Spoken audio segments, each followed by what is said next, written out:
உலக மீனவர் தினத்தை முன்னிட்டு நாம் தமிழர் கட்சியினுடைய மீனவர் பாசறை நடத்தின கடலம்மா மாநாடு ரொம்ப சிறப்பாக நடந்து முடிஞ்சிருக்கு. மிகப்பெரிய வெற்றி மாநாடாக நடந்து முடிஞ்சிருக்கு. அண்ணன் சீமான் இந்த மாநாடை ஒரு கனவு மாநாடாக நினச்சிருந்தார். இதற்காக தயாரிப்பு பல நாட்களாக அவர் செஞ்சுக்கிட்டு இருந்தார். இந்த மாநாட்டுக்காக நாம் தமிழர் கட்சியினரும் கடுமையான உழைப்பை போட்டிருந்தாங்க.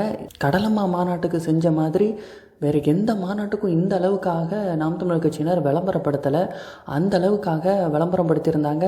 கடலோர கிராமங்களில் இருக்கக்கூடிய மக்களெல்லாம் நேரில் சந்தித்து அவங்களுக்கு துண்டறிக்கை கொடுத்துருந்தாங்க. எல்லா மாவட்டங்கள்லேயுமே சுவர் விளம்பரமும் அப்புறம் போஸ்டரும் ஒட்டப்பட்டிருந்தது. அதே போல் இந்த கடற்கரை பகுதிகளில் இருக்கக்கூடிய தேவாலயங்களில் இருக்கக்கூடிய பாதிரியார்களுக்கு அழைப்புதல் கொடுக்கப்பட்டிருந்தது. அதே போல் மற்ற மத சகோதரர்களுக்குமே அழைப்பு கொடுக்கப்பட்டது.